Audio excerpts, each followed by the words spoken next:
आइए फिर से लौटे एक नई कहानी के साथ समय की कदर। एक गांव में 3 लड़के रहते थे, राम, श्याम और राजू। तीनों के पिता काफी अमीर थे। तीनों का बचपन बहुत अच्छे तरह से गुजरा था। उनके माता पिता कभी भी उनकी कोई भी मांग को अनोखा नहीं करते। राम के पिता सरपंच थे, श्याम के पिता एक कारोबारी थे और राजू के पिता किसान जमींदार थे। छोटी उम्र से ही उन सबको लाड प्यार ने ऐसा बना दिया था कि ना तो उनको मेहनत का पता था और ना ही उनको समय की परवाह थी। अक्सर वह सारा दिन बस घूमते रहते थे, नशे और अन्य भोगलासी में डूबे रहते थे, जिससे उनके गांव वाले भी दुखी थे। सरपंच और बड़े लोगों के बच्चे होने के कारण उनकी कोई शिकायत कर पाने की हिम्मत नहीं कर पाता था, जिसमें उनका मनोबल और बढ़ जाता था। एक दिन उनके गांव में बहुत तेज बारिश हुई, जिससे सब लोग को नुकसान हुआ, जिसमें इन तीनों के पिता भी थे। लेकिन इतना कुछ होने के बाद भी उनके बेटों का वही हाल था। वो बस घूमते रहते, नशा करते, भोगलासी करते रहते थे। माँ बाप काफी चिंतित रहा करते थे।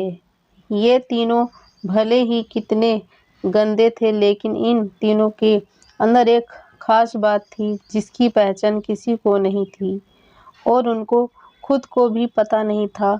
राम एक बहुत अच्छा नेता परिचित था और राजू खेती का काम जाता था, क्योंकि उसके पिता जमींदार थे। पर अपनी गलत कामों की वजह से उन सब के अपने इन टैलेंट पर ध्यान ही नहीं दिया, जो कि उसकी सबसे बड़ी कमजोरी थी। तीनों के पिता ने एक वसीयत बनाई, जिसमें ये लिखा था कि 1 वर्ष के अंदर इन तीनों को 10 लाख रुपए का काम कर देना होगा, जो बिना किसी गलत काम कर के कमाए गए हो, और तीनों को अलग अलग स्थान पर रहना था। इस तरह से 6 महीने बीत गए और इनका काफी सारा नुकसान भी हुआ। फिर एक दिन अचानक उनको एहसास हुआ कि अगर हम शांत रह गए तो हम अपनी अपनी जजात को खो बैठेंगे। धीरे धीरे उनको चिंता बढ़ने लगी। तो लड़की ने जवाब दिया कि मैं 12 साल की हूँ। अंकल। इतना सुनते ही राम ने आश्चर्य से पूछा कि आप इतने छोटे होकर के खेल नहीं रहे हो। इस पर लड़की ने जवाब दिया कि मेरे पापा अब इस दुनिया में नहीं हैं। यही समय है जिस समय मैं अपना भविष्य लिख सकती हूँ। राम ने उस लड़की से सारे फूल ले लिए और तीनों घर लौट आए। उस फूल वाली लड़की का उन तीनों लड़कों पर बहुत गहरा प्रभाव पड़ा। अपने पिता के लिए गया काम को पूरा करने का और भविष्य बनाने का।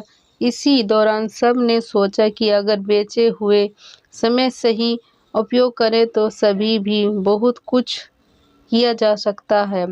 इस तरह बाकी दोस्तों ने भी सोचा और दूसरे समय में आकर काम तलाशने लगे। भले ही उनके पिता कुछ भी सोचे, लेकिन फिर भी अपने गांव में जाएंगे और अपने गांव में कुछ नया काम करेंगे, भले ही उनको अपने पिता की वसीयत ना मिले। तीनों लड़के अपने गांव में फिर से आएंगे और अपने अपने पिताओं से जाकर के मिले और उन्होंने अपने अनुभव के बारे में बताया और बोला कि वो अगले से ऐसे ही गलती नहीं करेंगे और वो उन्हें माफ कर दें। लेकिन पिता को शक ही पड़े खड़े थे। लड़कों को कोई दया नहीं मिली।